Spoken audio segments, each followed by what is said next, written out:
Encore. Ça y est, on est en live. Dernier petit réglage, dernière finition. Bonsoir à tous. Éthiquement parlant, ce soir, on reçoit François Corbert. Je vais vous le présenter pour ceux qui ne le connaissent pas. Je ne veux rien vous cacher, nous, on se connaît un petit peu. Et on travaille dans le même sens et pour la même cause. Est-ce que, François, déjà, vous pouvez nous parler de vous et puis de Robin des Lois, déjà, surtout? Oui, bien sûr. Dans ma vie normale, je suis juriste et j'ai toujours été à la fois juriste, historien, enfin j'ai une formation assez complémentaire. Le destin a fait que j'ai connu la prison à une époque de ma vie, un peu par hasard, comme tout le monde, que ça a en partie changé ma vie parce que je me suis rendu compte que c'était un système épouvantable, qu'on y soit à tort ou à raison, et que nos prisons, entre guillemets, c'est les prisons françaises, sont terribles, ne servent pas à grand-chose, ce serait un vaste débat. J'y ai vécu aussi ce que vivent tous les prisonniers, et donc je suis très sensible à cette question, ce qui m'a amené, il y a une dizaine d'années, à cofonder l'association Robin des Lois, qui est une petite association de défense des droits des personnes détenues, des droits de l'homme, des libertés publiques, qui se bat quand on est sollicité par telle ou telle famille, par un détenu, sur les conditions de détention essentiellement, sur les politiques pénales, sur qu'est-ce qu'on peut faire pour mettre moins en prison, mieux en prison, enfin voilà, la réinsertion, toutes ces thématiques qui sont un peu ignorées du grand public parce que les politiques ne s'y intéressent pas vraiment depuis 40 ans et qui font qu'on a un énorme retard par rapport aux pays européens, certains pays qui sont bien plus évolués et où le système pénal fonctionne beaucoup mieux. Donc c'est un milieu judiciaire qui nous intéresse beaucoup. Et Robin des Lois touche un petit peu à toutes ces questions. Et tout naturellement, évidemment, on s'est intéressé d'abord à titre personnel. Le cas de Julian Assange m'a passionné et m'a intéressé, à commencer quand il est arrivé dans l'ambassade. Et très récemment, enfin si je puis dire, il y a 1 an et demi, un de nos avocats, puisqu'on travaille avec un réseau d'avocats qu'on essaie de trouver compétent, quand une famille est à l'autre bout de la France, trouver un avocat qui va accepter éventuellement de faire des paiements ou tout simplement accepter de prendre un dossier. C'est tout un réseau qui fait que c'est notre réseau Robin des Lois, qui est assez informel, mais qui permet d'avoir des bons relais de presse quand il se passe quelque chose dans une prison qui n'est pas bien. Voilà. Et on a un de nos avocats qui s'appelle Emmanuel Ludo, qui est un homme extrêmement brillant, que j'aime beaucoup depuis quelques années, avec qui on a fait beaucoup de batailles, notamment il y a 2-3 ans, il était avec nous pour créer des bureaux de vote pour les personnes détenues qui peuvent voter, qui ont le droit de voter, sauf si elles sont privées de leurs droits civiques, mais qui ne peuvent pas concrètement voter parce qu'il n'y a pas de bureau organisé comme vous allez au bureau le dimanche pour voter à l'école ou au gymnase où il y a votre bureau de vote. Donc on a une très belle avancée et cette année, le ministère de la Justice a oublié de mettre des bureaux de vote pour les municipales. Disons qu'on ne les a pas assez poussés, c'est pas encore pérenne, mais c'est un combat qui était passionnant avec des procédures qui ont contraint à chaque fois l'État à bouger, parce que nous ne croyons qu'à ça, la gentillesse. Bon, les pétitions à 3000 personnes, c'est bien, mais tout le monde oublie, ça prend beaucoup. Voilà. Nous utilisons les moyens du droit, d'où le nom de Robin des Lois, qui était ce que j'utilisais quand j'étais détenu, puisque j'ai contribué à avoir un certain nombre de décisions novatrices qui ont créé des droits pour les détenus qui n'existaient pas avant, en tentant des jurisprudences, en tentant des recours. Ça a été un long travail, donc ça me passionne. Et le droit est évidemment une arme pour peser aussi sur le cas de quelqu'un comme Julian Assange. Donc Emmanuel Ludo, c'est un avocat qui est basé à Reims, mais qui se balade partout, qui est spécialiste de droit pénal, mais qui s'intéresse beaucoup aux prisons, qui est quelqu'un d'assez génial et assez original, m'a dit, écoutez, pour Assange, j'ai une idée. Il était encore dans l'ambassade. Il est, au regard de l'ONU, il est détenu, ce qui était vrai, puisqu'il était prisonnier, il ne pouvait pas sortir. C'était très, très proche d'une situation de détenu. Donc, il était considéré comme juridiquement détenu. Et j'ai une idée, on pourrait lui faire demander l'asile en appliquant tel ou tel. Bon. J'ai dit, écoutez, c'est très intéressant. Bon, comment on va faire pour le contacter? Sachant que nous, on n'était pas du tout... enfin, on est connecté avec tout le monde, mais en même temps, c'est au cas par cas. Là, évidemment, on rencontre naturellement toutes les personnes qui sont intéressées par le cas de Julian Assange, mais il y a 6 mois, on fait autre chose. Enfin, demain, on fera pour quelqu'un de droit commun. Bon. Donc, comment on fait? Donc, moi, j'ai essayé de le rencontrer à Londres en me disant, bon, on va essayer d'être discret, mais c'était absolument impossible de rentrer dans l'ambassade sans se faire repérer, parce que je voulais lui dire, bon, voilà qui on est, et voilà ce qu'on vous propose. Sachant qu'il avait demandé l'asile, mais pas officiellement. Il l'avait demandé dans une page publique, une tribune. En 2012, à Hollande. Et avec une réponse de l'Élysée qui était, Hollande avait dit qu'il n'était pas en danger. Bon, ça ne compte pas. Je veux dire, il faut le savoir. D'ailleurs, pour ce qui va se passer dans les semaines qui viennent, éventuellement, et que nous espérons, ça ne compte pas, c'est-à-dire que ce n'est pas une demande d'asile formelle. C'était une demande dans une tribune qui a été scandaleusement rejetée, mais peut-être que s'il l'avait présentée avec un avocat et dans les formes correctes au président de la République, ou à l'OFPRA, on y viendra, qui est alors l'OFPRA, c'est l'Office français, protection des réfugiés et des apatrides. Relativement indépendant, qui s'occupe des demandes d'asile et de réfugiés, de n'importe qui, un Malien qui arrive, un Syrien. Bon. Peut-être qu'on ne peut pas refaire l'histoire, mais cette demande était intelligente, elle reposait sur un fait naturel, c'est qu'il est très attaché à la France, qu'il y a vécu, il y a travaillé, et il a une ex-compagne française et un enfant français. Donc il a des liens avec la France, et c'est assez naturel qu'il demande l'asile à la France plutôt qu'au Bangladesh ou à d'autres pays. J'ai rien contre ces pays-là, mais c'est complètement logique. Bon, ça n'a pas eu de suite, et l'idée que nous avons eue avec Emmanuel Ludo, c'est de faire une procédure qui lui permettrait de demander l'asile au président, je vais y venir, ou bien à l'OFPRA, mais il y a une procédure assez particulière. Alors, je vais juste préciser que ce qui est intéressant et intelligent avec l'OFPRA, c'est que quand on obtient ce statut, on l'a ad vitam. Ce qui n'est pas le cas quand on obtient qu'on l'obtient d'un président. On l'a vu, de toute façon, il en a été victime avec l'Équateur. Changement de présidence, changement de ton. Donc l'objectif, c'était vraiment d'obtenir l'asile de la part de l'OFPRA pour que vraiment que les gouvernances, quelles qu'elles soient. C'est intéressant d'insister là-dessus parce que c'est pas évident pour tout le monde et ça va être fondamental pour argumenter dans les semaines qui viennent en sa faveur. Vous, nous, tout le monde. Il faut bien comprendre qu'il y a deux sortes d'asile. Il y a l'asile que le président de la République peut accorder, qu'on appelle l'asile constitutionnel, et c'était celui-là qu'il avait demandé par voie de presse, et que son très fugitif avocat récent, Éric Dupond-Moretti, avait dit qu'il allait annoncer, qu'il allait voir de l'urgence. Bon, et apparemment, il a un peu oublié, mais on va reparler. Donc ça, c'est l'asile au président, qui est un asile constitutionnel, que la France a déjà accordé. On peut citer, bon, c'était peut-être pas les meilleurs exemples, mais l'ayatollah Khomeini, ou bien sous Mitterrand, les ex-terroristes italiens qui venaient en France à condition de ne plus commettre. Bon.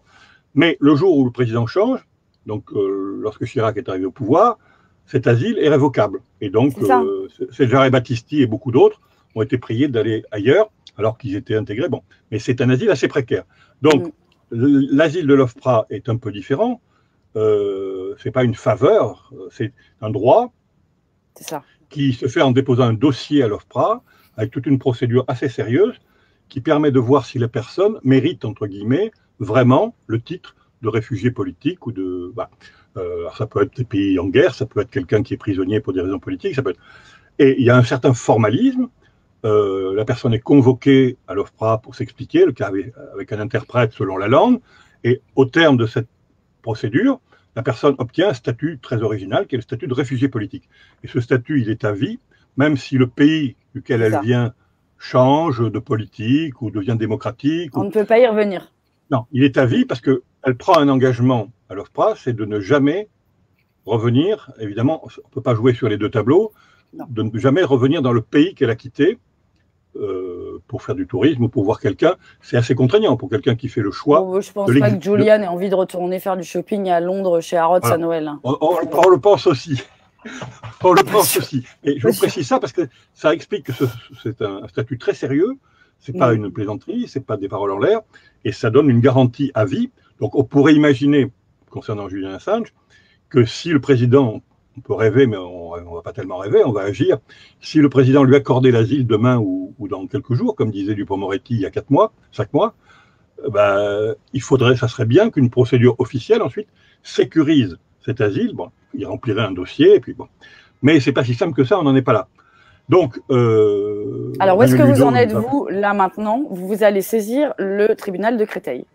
Je ferais peut-être parler un peu de ce qui s'est passé avant, ça va être l'ultimate. Parce que l'OFPRA, c'est long, c'est un dossiil qui se monte, et c'est compliqué. Donc, nous, on a l'urgence de Julian, on a sous le coude l'idée de l'asile depuis des mois et des mois, mais il faut que le principal intéressé ou ses proches ou ses avocats soient d'accord.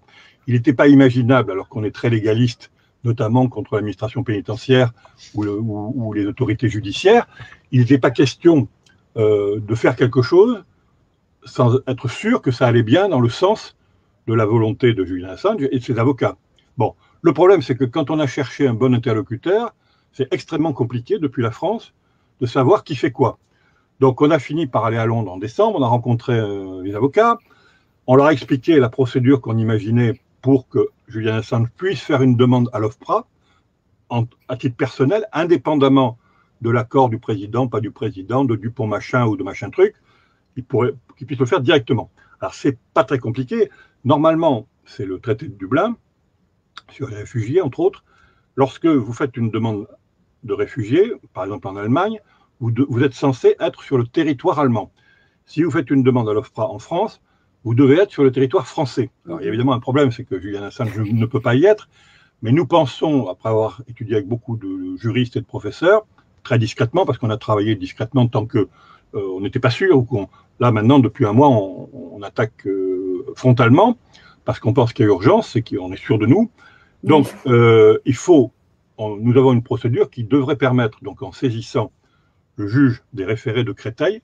Pourquoi Créteil? Tout simplement parce que l'OFPRA dépend juridiquement de Créteil. Donc l'idée, c'est que Julian Assange ferait une demande au juge des référés, elle est prête, elle fait 40 pages, elle est argumentée juridiquement, pour être autorisée par le juge à déposer une demande, un dossier à l'OFPRA. Ça ne veut pas dire que le juge lui accorderait tout seul l'asile, parce qu'il y a une procédure, et simplement qu'il puisse déposer un dossier comme s'il était sur le territoire français. C'est pas la mer à boire, c'est pas scandaleux, et nous pensons qu'un juge des référés, si évidemment il y a une médiatisation, si on appuie ça, au bout de 15 jours, 3 semaines, pourrait difficilement refuser à Julian Assange le droit de déposer un dossier. C'est pas tout à fait le traité de Dublin, mais il y a beaucoup d'éléments qui permettent. D'ailleurs, il y a eu des dérogations dans le passé, et ça, c'est la clé, on en est persuadé, parce que ça dépend pas du président ou de Dupont machin, ça dépend de l'OFPRA, qui est quand même très indépendant. Et on peut imaginer aussi que la pression qui s'installerait pendant 15 jours ferait que personne à l'OFPRA n'oserait refuser, on ne voit pas pourquoi d'ailleurs il refuserait l'asile à Julian Assange. Le problème est qu'il ne serait pas encore sur le territoire français. Mais il y a le traité de Dublin que vous connaissez. Oui, alors parlons-en. En revanche, pourquoi est-ce qu'il y a urgence au cube? C'est que le 31 décembre, les accords sautent, ne sont plus valables de par le Brexit. Est-ce que vous pouvez expliquer ça? Voilà, alors ça devient très urgent et c'est pour ça que nous sommes passés à l'action, parce que depuis le mois de janvier, décembre, on a attendu, je vous expliquerai ce qui s'est passé, puis l'intervention de l'ex-avocat furtif, et nous, parce qu'on estime que c'est très grave et qu'il faut agir maintenant, parce qu'il ne reste plus que 3-4 mois. En effet, aujourd'hui, si l'OFPRA ou le président de la République accorde l'asile à Julian Assange, l'Angleterre, de par les traités qui existent encore pour 3 mois, donc les traités de Dublin, ils sont obligés de le laisser venir en France. Ça ne serait pas gagné d'avance. Il y aurait un bras de fer diplomatique, mais on n'imagine pas l'Angleterre, qui a quand même pendant 50 ans signé tous les traités, qui est officiellement un parangon de démocratie, pourrait refuser, alors que quelqu'un aurait l'asile dans un pays, de le laisser avoir l'asile, et ça mettrait évidemment un terme, il ne serait plus question de mandat d'arrêt américain. Bon, pour en arriver là, et c'est pas si simple, parce qu'il fallait donc l'accord des avocats. Les avocats nous ont dit, au mois de décembre dernier, c'est très intéressant, effectivement, mais on va attendre le procès qui s'ouvrait à Woolwich au mois de février, à côté de la prison de Belmarsh. On va attendre parce que, alors c'était assez logique aussi, tout ça, rétrospectivement, est très cohérent. Et d'ailleurs, nous, on n'est pas des fous, hein, on a rangé le dossier pendant 2 mois. L'idée, c'était qu'on pouvait difficilement avoir Assange se défendant devant un tribunal pour dire, mais moi, je suis innocent, enfin, je ne suis pas un espion, etc. Et en même temps, appeler au secours en demandant l'asile. C'était effectivement une démarche qui peut être un peu compliquée. Donc, les Anglais nous ont dit on attend, mais on garde ça parce que si jamais il est extradé, ben, votre plan nous intéresse énormément, d'urgence, s'il y a une décision de la justice anglaise. Et s'il n'est pas extradé, il y a un autre problème, c'est que les Anglais ne peuvent pas le laisser sur le territoire. Donc, ils l'auraient expédié en Australie. Et là, en Australie, ça devient de nouveau extrêmement dangereux parce que les Australiens peuvent très bien. Il y a des pays qui n'extradent pas leurs nationaux, mais les Australiens le font.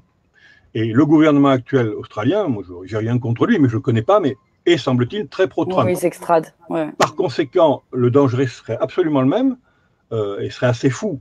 Donc, dans ce cas-là aussi, ça les intéresse. Mais on attend. Bon, alors on a attendu. Le mois de Donc février. les accords de Dublin pour contextualiser, les accords de Dublin. On va parler, c'est maintenant tout de suite. Mais pour comprendre le film.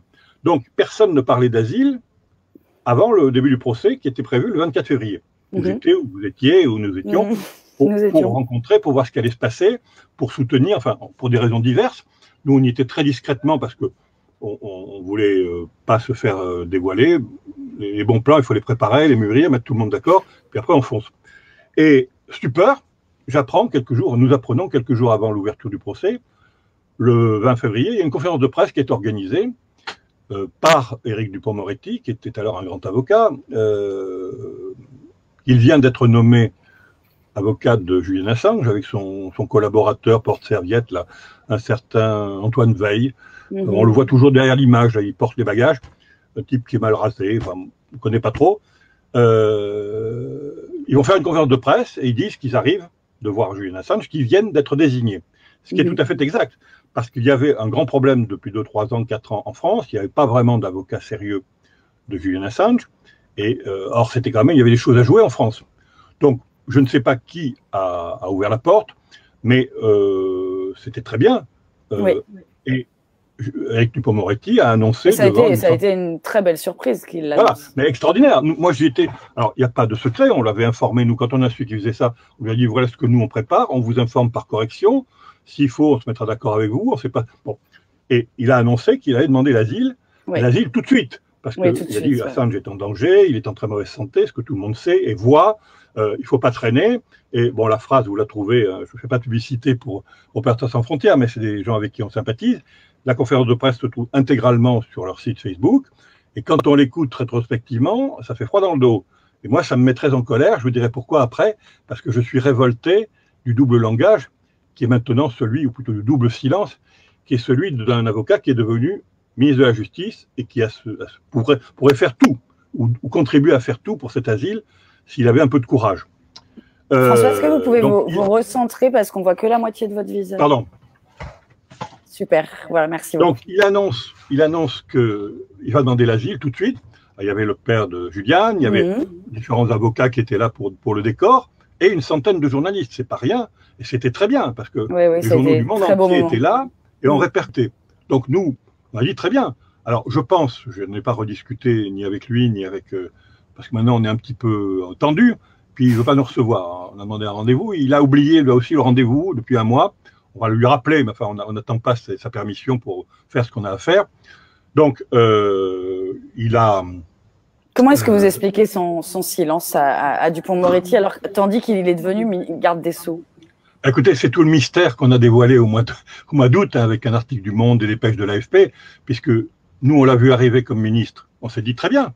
Alors, il faut savoir aussi, parce que la chancellerie a essayé de faire croire dans un communiqué qu'on ne savait pas très bien de quoi on parlait, et que lui, garde des Sceaux, ne peut pas donner l'asile. Oui, on le sait bien. D'ailleurs, on ne lui demande pas. Ce serait un conflit. Mais quand il s'agit d'un asile présidentiel, par exemple, si le président de la République décidait demain qu'il va accorder l'asile, évidemment, la chancellerie est consultée, que ce soit Julian Assange ou n'importe qui, et évidemment, le ministère des Affaires étrangères est consulté, entre autres.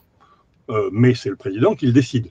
Bon, donc, on peut quand même constater qu'il est devenu ministre parce qu'il est très proche du président de la République. Nous, ça nous a paru... Alors, à titre personnel, je tiens à être très précis, j'ai une grande admiration, à 70%, pour l'avocat qu'il était. Il était très bon. Il y a des choses qui ne me plaisent pas, mais c'est très personnel. Et j'ai une grande admiration, enfin, où j'adhère à 70% pour ce qu'il a écrit dans à peu près tous ses bouquins, sur la justice, sur enfin, toute la défense des libertés. Le sort des détenus, Bon, j'aurais vu, il vaut mieux plaisanter, même si c'est un peu tragique, il faut plaisanter. Si j'avais vu Éric Ciotti ou un autre de ce style arriver comme garde des Sceaux, bah, j'aurais hurlé. Bon, on a trouvé ça plutôt bien, comme tout le monde, hein, enfin, comme tous les gens qui sont plutôt progressistes et défenseurs. Bon. Et Fachot, évidemment, n'a pas apprécié, pour faire simple. Et puis, il ne se passe rien. Voilà. C'est-à-dire que juillet se passe, et il ne se passe rien. Donc, c'est pas possible. Donc, on va agir. Alors là, on a besoin de la permission de personne. Enfin, on a informé les proches d'Assange, évidemment, pour nous demander rendez-vous. Vous avez dîné avec son papa la semaine dernière, je crois. Bon, mais ça, c'est du privé. Mais disons qu'on a informé, on n'est pas parti tout seul, et pour ça, on n'avait pas besoin de la permission des avocats anglais, qui, eux, étaient toujours dans l'attente, puisque le procès, comme vous le savez, en février, devait redémarrer en septembre. En septembre. En mai, il y a eu le virus. Bon, Ouais. tout ça a traîné beaucoup et c'est très inquiétant parce que si on fait rien, il est encore en prison pour des mois et des mois et des mois, le temps qu'il y ait un appel. Bon, c'est de la folie et il y survivra peut-être pas. Et puis, il n'y a aucune raison qu'il fasse 8 jours de plus en prison. Dupond-Moretti avait totalement raison dans sa conférence de presse de dire il n'a pas à y être, il faut le sortir, je vais agir, nous allons agir tout de suite, dans les heures qui viennent. Il n'a pas apparemment une conception du temps extrêmement stricte. Donc, on a décidé, nous, d'agir. On n'a pas besoin de permission de personne. Nos statuts nous permettent de demander un rendez-vous au ministre. En lui disant, il y a une lettre ouverte qui a été publiée dans Le Monde, que vous pouvez trouver sur Internet, qui a été reprise partout, qui fait d'ailleurs qu'on est là ensemble ce soir, sûrement en partie, pour dire, voilà, nous, on a travaillé, on a un projet. Monsieur le ministre, on voudrait vous rencontrer, parce que le temps passe, on voudrait connaître votre position. Bon, certes, vous n'êtes plus avocat. Bon, on comprend très bien que, mais on voudrait vous rencontrer pour vous en parler. Parce qu'en plus, le président de la République s'honorerait. Le moment est bon, ce procès est enlisé, c'est une vieille histoire. Les élections américaines approchent, donc on peut penser que... Enfin, il y a un bon contexte. Et puis, bon, le président de la République se pose, mais on n'est pas d'accord sur tout, mais le président, il essaie de se poser depuis un an comme un des grands leaders européens face à Mme Merkel. Enfin, d'un simple point de vue politique, personnel, ça aurait de la gueule, quoi, ce président qui dirait, bon, moi j'accorde l'asile, il n'y a aucun problème, il peut venir quand il veut, sans porter de jugement s'il est d'accord, pas d'accord sur tout ce qu'a fait Julian Assange, on peut discuter à perte de vue, mais en disant, voilà, cet homme, je ne pense pas que ce soit un espion, comme l'en accusent les Américains, donc la France va lui accorder l'asile, voilà.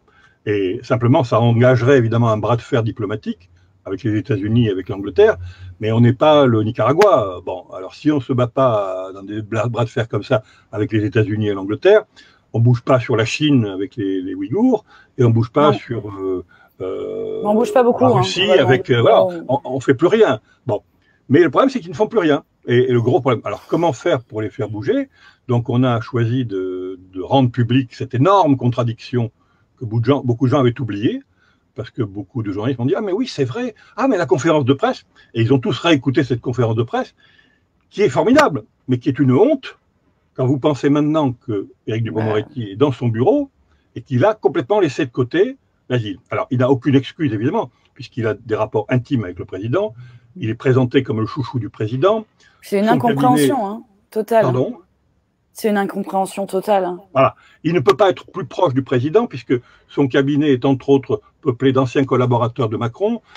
Il a été nommé là parce que c'était une bonne carte. Ça ne s'est certainement pas décidé en 8 jours, faire appel à lui. Il dit lui-même qu'il y a réfléchi et que, bon, il ne se voyait pas ministre 6 mois avant, ce qui est très probable.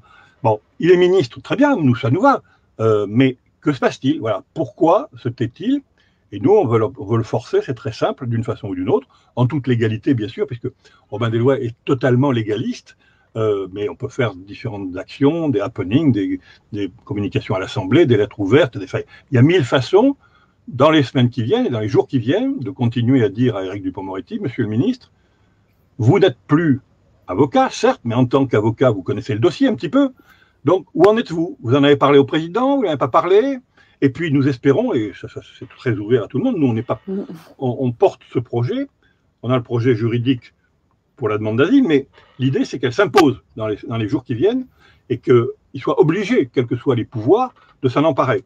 Donc l'idée c'est aussi qu'un grand journaliste ou un petit journaliste, lors d'une conférence de presse présidentielle, puisque nous on n'a pas accès au président, on ne va pas s'inviter de force, disent au président de la République, Monsieur le Président, au fait, il y a quelqu'un là qui est en prison en Angleterre, c'est pas très bien, tout le monde pense que l'asile, ça serait bien pour lui. Vous êtes pour l'asile ou vous êtes contre? C'est très simple, hein. Oui ou non? Vous êtes contre? Ah bon, pourquoi? Voilà. Moi, je voudrais comprendre. De toute façon, le silence d'Éric Dupond-Moretti sur Julian Assange est à la fois une énorme surprise, en plus une énorme déception, et de toute façon, on ne peut pas imaginer que ce soit un oubli quand il a été aussi véhément en février et que maintenant qu'il a une proximité très particulière avec le président, ça ne peut être que sciemment. C'est inintelligible. C'est pour ça que certains parmi nous n'hésitent plus à le qualifier de traître, mais il n'y a pas d'autre mot. On peut se tromper dans ses convictions. Moi, j'ai connu des gens qui étaient...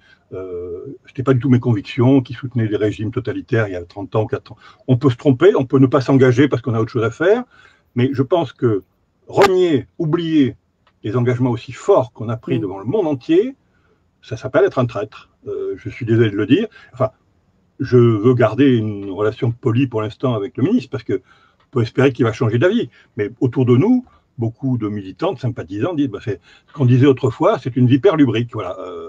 Alors, l'hyperlubrique, c'est stalinien, si vous voulez reconstruire. Oui, mais bon, mutatis mutandis, mais au siècle dernier, on aurait dit c'est une vipère lubrique qui trahit son camp au profit d'un autre camp.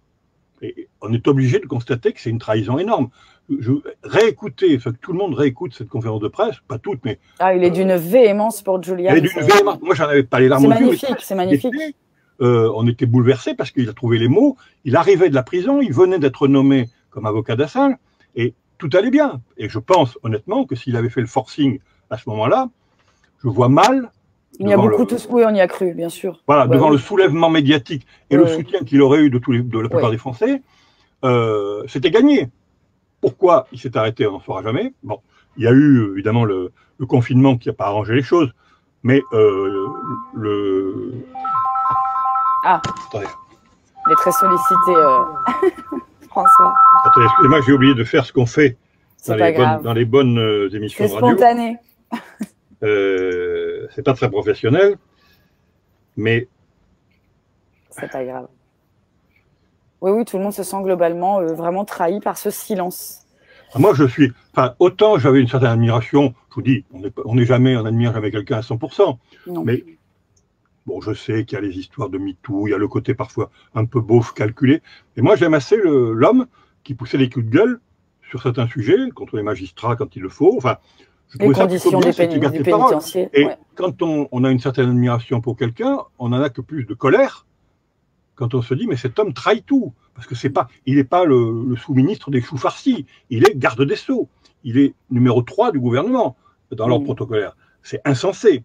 Et personne pour l'instant, mais on est là pour ça. Et puis ce week-end, bientôt, il y a un article qui va sortir sur un site de presse et on espère que dans les 10 jours qui viennent, les journalistes vont se réveiller, les sympathisants, pour dire, Monsieur Moretti, qu'est-ce que vous faites? Mais parce que quand on y pense, c'est énorme. J'étais à Londres, bien sûr, la semaine dernière pour le début du procès, pas assister à tout, mais là aussi pour bien se mettre d'accord avec la famille, avec les intervenants, parce qu'on n'a pas vocation à intervenir, évidemment, pour quelque chose qui serait contre l'intérêt de Julian Assange, pour que ce soit cohérent. Et il y avait cet argument, oui, mais on attend le procès. Le problème, c'est qu'ils sont en train de se rendre compte que le procès, il va s'enliser, qu'il n'est pas du tout gagné d'avance. Est-ce qu'on peut déjà appeler ça un procès à la lecture des audiences? Après, donc, l'idée de l'asile est en train de... Mais oui, il faut qu'on en parle, mais on est au mois de septembre. Or, il reste un petit 3 mois. Bon, ça peut aller très vite, hein, ça peut se faire dans 15 jours. Notre procédure, on va la faire sans doute dans les 15 jours aussi, parce qu'on n'attend pas que Dupond-Moretti aille voir le président ou nous enfume, sauf s'il est coincé à l'Assemblée ou dans une conférence, quelque part, par des journalistes, femmes ou hommes, qui est, passez-moi l'expression, des couilles, pour lui dire, Monsieur le ministre, parce qu'il fait peur aussi un peu tout le monde. Le ministre, au fait, vous avez déclaré ça. Bon, il y a une association, on vous a demandé des explications. Pourquoi? Alors, on sait très bien que vous n'avez pas le pouvoir, mais enfin, vous en avez parlé au président, vous n'en avez pas parlé. Il faudrait quelqu'un, une fille ou un mec un peu accrocheur, qui lui dit, bon, qui ne le lâche pas pendant. Voilà, ça peut être il faut que ce soit dans un lieu public, évidemment, avec des caméras. Ou à l'occasion d'une interpellation quand il sort dans sa voiture. Enfin, on voudrait ne pas le lâcher, comme on a connu ça à d'autres époques, sur des gens qui n'étaient pas bien, jusqu'à ce qu'ils avouent, ou ce qu'ils démissionnent, parce que c'est indéfendable. Bon, c'est même ahurissant, moi je me dis tous les jours, mais comment cet homme, avec la conception élevée qu'il a de lui, et il le mérite, c'est un type d'origine très modeste, qui a un talent incontestable, qui, même si on n'est pas d'accord avec la forme... Qui est un bon orateur. Oui. Voilà. Donc on se dit, mais comment ce type, avec la haute idée qu'il a de lui-même, peut se regarder tous les matins dans sa glace en disant, Assange, c'est fini, j'en parle pas, je laisse ça à mon... C'est qui incroyable. Est dans 8 mètres carrés, 23 heures sur 24. Du point de vue de la simple psychologie humaine, moi je pourrais pas, je veux dire, après avoir pris des engagements aussi forts, vis-à-vis d'une cause, vis-à-vis d'une femme, j'oublie complètement, bon. Alors, encore une fois, c'est pas fini, hein, ça ne fait que commencer ce soir et dans les jours qui viennent, puisque la rentrée se fait, les journalistes commencent à se dire, ah oui, il y a le procès, où on en est. Il faut être honnête pour les journalistes français et donc pour les Français. Assange, c'est une vieille histoire, c'est loin. Il y a eu les 7 ans dans l'ambassade qui ont fait qu'on l'a un peu oublié. Donc, c'est pas très, très facile de... Alors, c'est très bien, vous êtes très actifs et le mieux possible. On pense qu'on l'est nous aussi, mais il va falloir il faut un électrochoc, il faut quelque chose qui aiguillonne et qui déclenche. Alors, j'ai pas de recette magique. Hein. Si on réussit, vous, moi, nous, dans les 15 jours qui viennent, à déclencher le truc, tout le monde dira, ben, c'était génial, il fallait le faire, bravo. Si on échoue, ben, je le regretterai jusqu'à la fin de mes jours, parce que malheureusement, l'asile, même si Macron l'a accordé dans 6 mois, c'est fini. Ouais, il sera trop tard. Ça sera trop tard. Et là, les Anglais pourraient le garder et en faire malheureusement ce qu'ils veulent, c'est-à-dire l'expédier en Angleterre si la juge décide de l'expédier ou obliger un appel. Enfin, ouais. C'est insaisissable puisque le procès vient seulement de reprendre avec toutes les difficultés qu'on connaît. Il n'est pas terminé, il y aura un délibéré, on ne sait pas la date du délibéré. Donc, un appel.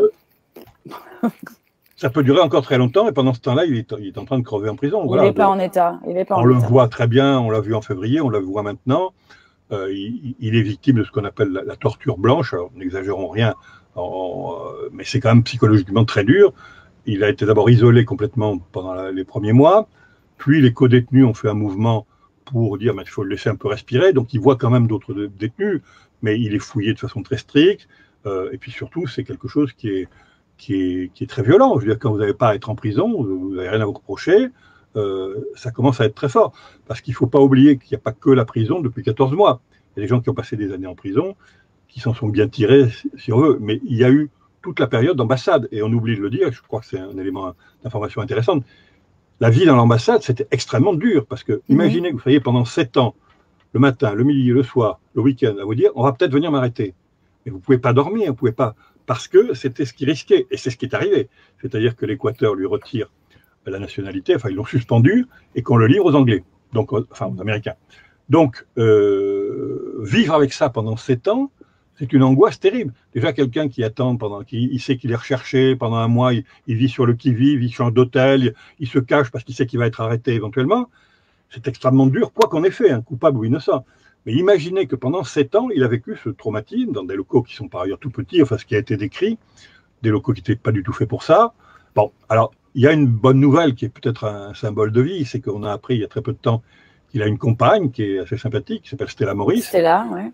Qui est venue le voir il y a quelques années et elles nous ont appris à l'occasion du procès. Il ne faut pas être innocent, c'était bien calculé, mais c'est plutôt sympathique parce que les journaux anglais ont beaucoup titré là-dessus. Paris Match, j'ai pas d'action chez Match, a fait 3 pages la semaine dernière. Donc sur cette femme et les 2 petits garçons qui ont été Max et Gabriel, qui ont été procréés dans l'ambassade. Donc ils se sont aimés, ils se sont plu, ils ont gardé ça secret, ils ont réussi à faire que les espions américains ou pro-américains ne le filment pas, ne sachent pas qui étaient ces bébés. Et donc il y a ces petits bébés qui sont sans doute pour lui une formidable façon de s'accrocher à la vie. Ouais, une force, et évidemment, on l'espère aussi, ça peut contribuer à émouvoir.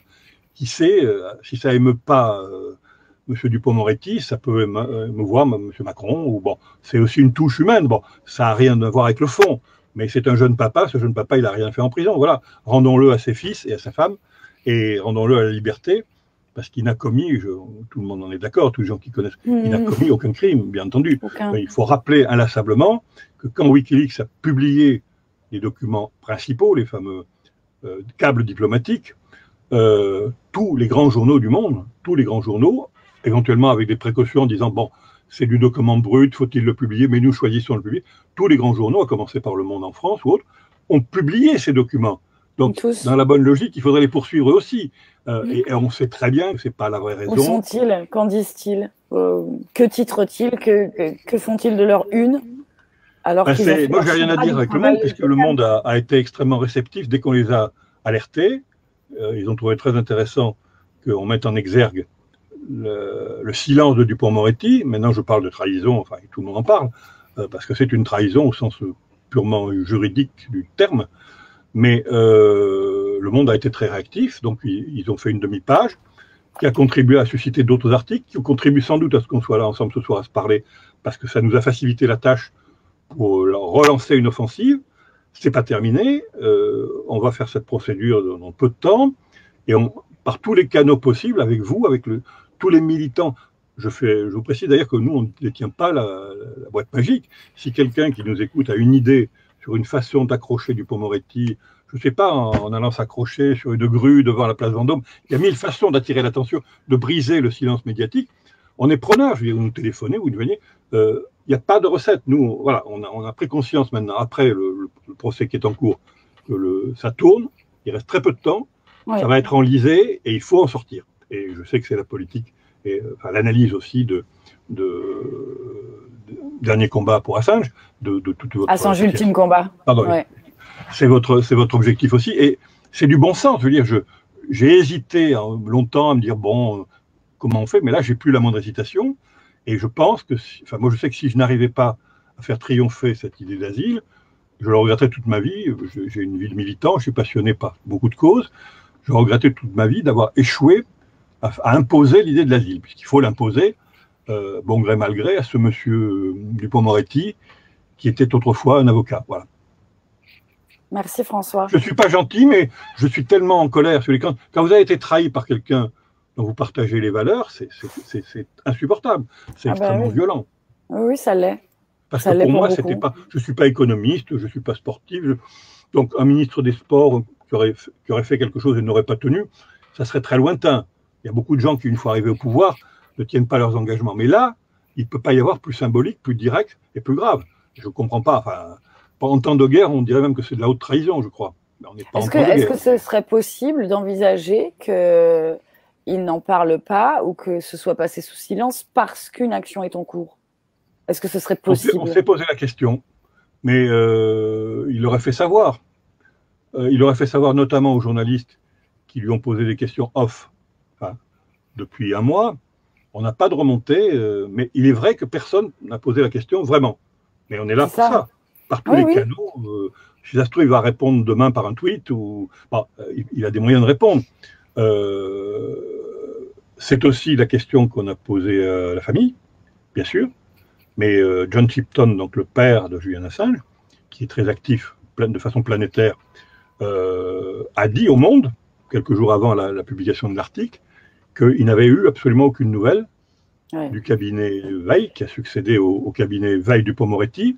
La Suisse non plus, hein. Le député Jussieu que j'avais interviewé, qui avait mis ça sur la table, on n'a pas de nouvelles. Et est-ce que c'est parce que le dossier avance et qu'il faut se taire? Dans ces cas-là, je ne sais pas, il y a une façon de le faire savoir quand même. Parce que en tout cas, moi, je ne peux pas trahir les noms et qui j'ai vu. Bon, c'est pas des secrets, mais c'est une question de discrétion et ils n'ont pas le sentiment. Enfin, ce qu'on leur a dit, c'est on s'en occupe, patientez. Bon, mais ils sont de plus en plus dubitatifs. Et en tout cas, nous, on se sent plus liés par l'idée de les consulter, de ne pas les consulter. Bon, on estime vraiment en conscience qu'il faut faire ça. Un dernier coup d'épaule avec toutes les forces qui vont pouvoir être avec nous, et nous avec les autres. Hein. On n'est pas propriétaire de cette idée d'asile, on la porte très fort, on ne porte que celle-là, parce que si on ne le faisait pas, on le regretterait. Est-ce qu'il s'est passé des choses en coulisses? Je pense qu'il l'aurait fait savoir, qu'ils auraient fait ce qu'on appelle un signal en disant écoutez, bon, et là il n'y a rien. Donc il faut approcher Dupond-Moretti, légalement, attention, je ne veux pas que des fous aillent lui mettre le blessé ou lui poser une. S'il vient inaugurer un truc, un palais de justice, il faut lui poser la question. Voilà, une sorte de harcèlement médiatique me paraîtrait très bien. Quelques lettres, hein, ça coûte rien d'écrire. Bon, il la lira peut-être pas, mais commencer à le bombarder de lettres et de mails, appeler la chancellerie. Ils vont vous botter en touche. Mais voilà, je voudrais savoir ce que fait l'ancien avocat, comment ça se fait. Voilà. Il y a 50 façons de lui pourrir la vie. Pour obtenir une réponse claire. Oui. Et d'autant que c'est quand même extrêmement insultant. Moi, je ne suis pas susceptible. Hein. J'ai vécu beaucoup de choses. Et si j'étais susceptible, je ne mènerais pas les combats que je mène dans ces mauvais lieux. Mais c'est quand même extrêmement insultant pour les 100 journalistes du monde entier qui étaient là. Et pour les gens qui ont écouté ça, moi, je me sens extrêmement insulté. Pour Julian, surtout, je pense. J'y ai cru. Ça y est, pour moi, Julian Assange, j'étais sauvé. Avec l'asile, au mois de février. Je pense que c'est pour Julian que c'est le plus insultant. Voilà. Mais c'est à nous, je pense, militants, citoyens, de relayer ce qu'ils ne peuvent pas faire depuis sa cage de verre au tribunal de l'Old Bailey, c'est de relayer cette indignation. Parce que je pense, bien entendu, Dupond-Moretti l'avait vu, avait agi avec son accord, on n'imagine pas ça autrement, et donc il devait y croire énormément. Mais forcément. Et je pense que la déception doit être terrible. On ne sait pas, voilà, il est ministre, on a un espoir parce qu'il est ministre, on se dit, bon, il est ministre, donc il est près du bon Dieu, mais il ne fait rien. alors moi je souhaiterais être démenti, qu'il y ait un communiqué demain matin disant que je raconte n'importe quoi et qu'on ne peut pas me tenir au courant, mais que le dossier est bien avancé. Ah bah oui, même un mensonge serait, enfin, il a même pas la politesse de mentir, quoi. Même pas la pudeur, voilà. Alors il se rebiffe quelquefois, ben, il a raison d'ailleurs, quand on le traite pas bien ou qu'il y a des mots qui lui sont placés qui lui plaisent pas, ben, il se défend, c'est normal, hein, comme moi, comme vous. Mais je dis pour beaucoup de gens qui nous entourent, c'est une vipère lubrique, un traître, et c'est extrêmement, d'autant plus triste que nous on y a cru et que Julian Assange il a dû y croire à 3000%, puisqu'il avait déjà demandé l'asile par voie de presse, comme je vous l'ai expliqué tout à l'heure, il y a quelques années, et que Dupond-Moretti a dû le convaincre. Il devait y penser, mais ses avocats anglais devaient lui dire, c'était pas idiot, on attend de voir le procès, comment ça tourne. Bon. Il faut redorer le blason français auprès du cœur de Julian, parce que s'il a eu oui dire que la France s'était engagée à l'asile et pour vraiment finir dans un silence assourdissant, tandis que c'est pas la France, c'est son avocat. Tandis que quand il est à l'intérieur du tribunal, il y a tellement de bazar à l'extérieur de par les militants que les audiences sont interrompues, et pendant ce temps-là, ça s'engage et ça se désengage. Enfin, ça n'est pas loyal, ni éthique, ni moral. Et je pense que Julian, il a besoin simplement comme il a des axiomes, il a besoin de réponses claires, fermes. Et on en a parlé avant l'émission. Nous sommes d'accord sur le fait que je pense qu'il y a tellement d'informations qui lui parviennent en tellement peu de temps. Ouais, bien sûr. Il faut imaginer qu'il le lève à 5 heures du matin, parce que la prison se trouve, il n'est pas rejugé comme en février dans le même endroit, il est jugé en centre de Londres. Donc il y a déjà 1 heure de trajet en camion, il faut le fouiller avant. Donc il doit rentrer de l'audience comme tous les prisonniers épuisés, parce qu'il y a une fatigue physique et psychologique. Ils le mettent nu, hein. Ils le font passer. Ils le mettent nu. Oui, ça, tous les détenus subissent ça. Hein. Mais à l'entrée et à la sortie, c'est une règle de prudence minimum. Il est dans un bocal en verre, il n'a pas accès à ses avocats, il a rien. Il semblerait quand même que depuis des mois et des mois, les avocats aient beaucoup de mal à le voir à la prison. Les temps de disponibilité sont très brefs. Sa compagne, Céla Maurice, a aussi du mal à le voir. Il lui parle par téléphone parce qu'il a le droit de l'appeler. Mais il semble vraiment que les conditions de défense ne soient pas du tout simples. Puisque, en plus, on vient de rajouter 15 jours avant le procès, les Américains, enfin, le gouvernement américain, je ne mélange pas les Américains que j'aime bien en général, mais une certaine Amérique vient de rajouter des accusations qui ne tiennent pas debout, mais ça faisait encore beaucoup de papiers à lire, et les avocats ne le voient pas facilement. Donc, je pense, et vous pensez, nous pensons, qu'il reçoit finalement assez peu d'informations. Il doit en recevoir beaucoup. Il y a son père qui le visite tous les dimanches. Tous les dimanches. Il y a des contacts, mais il doit avoir tellement de choses à la limite qu'il ne sait plus forcément très bien. C'est ça. Et l'isolement crée ça aussi. Enfin, 22 heures sur 24, il est à l'isolement quand même. Donc, vous le savez, on a réfléchi aussi à la façon de le contacter plus directement. On va y travailler, mais on va surtout agir. Je veux dire que, pas sans lui, puisqu'il veut l'asile, mais sans machin, truc qui dit on va réfléchir, peut-être on va voir, sans le ministre qui ne dit rien, sans... J'estime vraiment, et je pense que, enfin, vous êtes d'accord avec moi, je le sais, nous pensons que il y a urgence, que ça serait de la non-assistance à personne en danger que de ne pas le faire, et que si on ne le fait pas dans les 2 mois qui viennent, c'est terminé. C'est-à-dire qu'il ne sera même plus question, on pourra faire du vent, il n'y aura plus d'asile possible, parce que l'asile ne servira à rien, en cas de malheur, c'est-à-dire d'extradition, il serait et les accords de Dublin seront caducs. Voilà, les accords de Dublin, ça se termine dans 3 mois. Donc, il faudrait le rappeler à Dupond-Moretti et à quelques autres, mais on est là pour ça aussi. Je sais que je n'ai pas besoin de vous convaincre et que les gens qui nous écoutent n'en ont pas besoin non plus. Je crois que c'est la seule chose qui importe, l'asile. Il faut marteler ça à toutes les portes qu'on a, la moindre fenêtre, Facebook, les Twitter, tout ce qu'on peut utiliser. Alors nous, avec une technique juridique, mais s'il faut aller dans la rue, on ira. Vous, dans la rue ou ce que vous faites très bien depuis des années. Dans la rue. Non, mais je plaisante. Non, mais c'est vrai, c'est le cas. Nous, on se joindra évidemment à tout ce que vous faites. Et de la même manière que nous, on a une idée concrète et on a une procédure qui est prête. Parce que si le président ne veut pas se mouiller, on va se mouiller et saisir le tribunal. Parce qu'on a nos statuts nous permettent de le faire. Voilà. On va suivre ça de très près. Je rappelle que, alors pour ceux qui ne connaissent pas ce média, il y a un papier qui va sortir, une interview de vous dans Global Geonews. Donc j'invite tout le monde à c'est un site de presse que je découvre, mais qui est très bien fait, et qui va sortir ce soir ou demain un article assez synthétique qui va reprendre ce que je dis là, parce que ce que je dis, c'est ce que notre équipe dit, c'est ce que les gens qui étaient à Londres et les journalistes anglais disent, c'est ce que les sympathisants de Julian Assange disent. On est tous d'accord aujourd'hui en constatant que ce procès est en train de s'enliser et que c'est la pire des choses qui puisse arriver. Parce qu'on n'est même pas sûr qu'il arrive au bout vivant. Dans l'état où il est psychiquement, il suffit d'une... Vous savez, quand on est prisonnier, on se suicide très vite. Il suffit d'une très mauvaise nouvelle, on surréagit par rapport à quelqu'un qui est libre. Le psychisme est très modifié. Et bon, il est entouré, il a sa compagne, mais ça peut basculer très vite. Il suffit qu'il se voit désespéré, perdu. Enfin, il est humain, donc il y a des gens très humains et très forts dans les prisons qui ont craqué un jour parce qu'ils n'en pouvaient plus. Ça fait partie des risques possibles quand on est fragilisé psychologiquement. Et il l'est. Enfin, tous les gens qui l'ont aperçu la semaine dernière et cette semaine le voient. Donc, il n'a rien à faire en prison, évidemment. Non, on faut redire, et il faut. Alors, encore une fois, toutes les idées sont bonnes à prendre. Vous ne serez pas ridicule. Contactez-nous, contactez les comités Assange Ultime Combat. Si vous avez une idée, on cherche, nous, depuis 10 jours, comment on peut faire pour toucher Dupond-Moretti et le président. Voilà. Un truc un peu spectaculaire. On est dans une époque de communication. Pacifique, évidemment. Il n'est pas question d'aller perturber, on se discréditerait, et pour l'instant, tout ce qui a été fait en faveur de Julian Assange a été très pacifique. Après, il y avait la violence des mots et des communiqués, mais ça, c'est normal, pour faire passer des idées. Mais on est très clean, nous, on va pas, on n'irait pas soutenir, je sais pas moi, lancer des pavés sur la place Vendôme.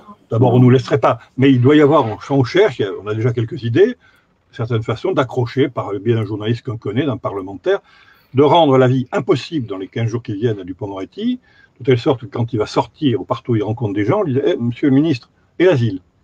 Et le président, pareil. Alors lui, on ne sait pas trop où il va à l'avance. Puis en général, c'est un public filtré, mais il y a quand même des journalistes qui sont là, invités, triés. Oui, il y a un petit casting quand il se déplace. S'il y en a un ou deux qui disent « Monsieur le Président, au fait », voilà. Évidemment en direct, évidemment des choses que les télévisions peuvent reprendre le soir, parce que ça fonctionne comme ça, pour que cette question ne reste pas noyée entre deux portes, quoi. Très bien, bon, je suis personnellement très très motivé, j'y crois peut-être plus que jamais, parce que peut-être qu'il y a un an, c'était pas encore mûr, mais là, dans la mesure où les échéances se rapprochent, je pense qu'il peut y avoir un sursaut et qu'il nous appartient de le provoquer. Assange ne se sauvera pas tout seul, si on ne fait rien. C'est évident que vous, nous, chacun a une petite part dans ce qui, je l'espère, va permettre sa libération. Et il est évident qu'un de mes rêves, vous savez qu'il y a des gens célèbres qui me disaient « I had a dream ». Moi, j'ai un de mes rêves depuis 10 ans, depuis 10 mois, c'est d'un jour d'aller l'accueillir avec vous, au Bourget, et lui permettre d'avoir l'asile. Voilà. C'est assez simple, parce que j'ai de l'admiration pour cet homme, pour ses combats, et puis maintenant aussi, je pense qu'il est capital de défendre tout ce qu'il représente, c'est-à-dire la liberté de la presse. Donc, moi, personnellement, je ne le connais pas, je ne défendrai pas avec autant de vigueur cet homme de manière personnelle. En revanche, le traitement qui lui est réservé rapport à ce qu'il a fait, c'est une cause qui nous tient à cœur, en tout cas sur Éthique et avec Assange Ultime Combat, viscéralement. Viscéralement, c'est très très dangereux ce qu'on est en train de faire à un journaliste. Je pense, oui, voilà, je crois que si il y avait une défaite, c'est-à-dire si il était, avec toute l'histoire de Wikileaks, extradé et finissait sa vie dans un cube de béton et d'acier aux États-Unis, ce serait une fantastique défaite pour la liberté de la presse dans le monde entier, parce que c'est effectivement, ça serait très dissuasif pour tous les gens qui veulent sortir des dossiers, enfin, faire le contrepoids démocratique aux États qui, on le sait bien, quels qu'ils soient, même démocratiques, ont tendance à cacher les choses et à pas être toujours... Donc c'est évidemment un enjeu qui nous dépasse tous, hein, vous, moi. Je crois qu'on est sur la bonne voie. Il ne faut pas désespérer, il faut essayer de coordonner. Encore une fois, si vous avez des idées, vous me téléphonez, c'est pas compliqué, vous téléphonez à notre émission ou à... c'est très facile de nous trouver. Oui, on est très accessible. Voilà, et vous dites, ben voilà, j'ai une idée, il me semble que, est-ce qu'on ne pourrait pas faire ça?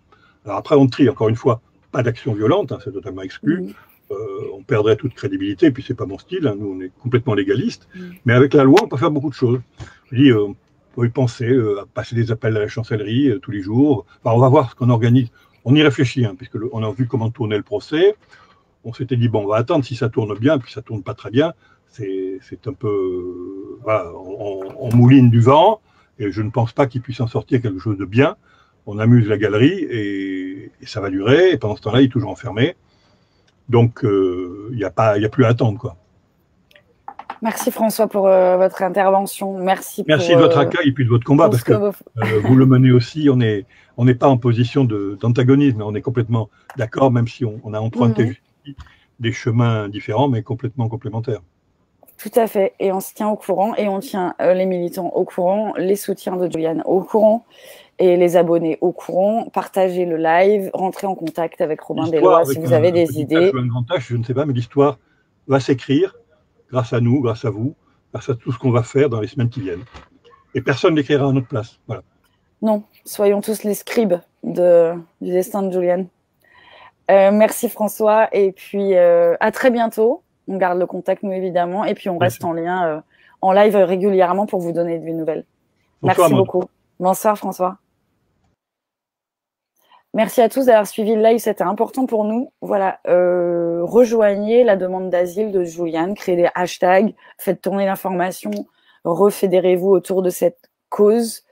C'est primordial pour la liberté d'expression, la liberté de la presse et pour le traitement de l'être humain, basiquement, j'ai envie de dire. Merci à tous, passez une bonne soirée. Éthiquement parlant, c'est fini pour ce soir, on se retrouve très bientôt. Toute la clique vous salue bien. Je clique. Salut.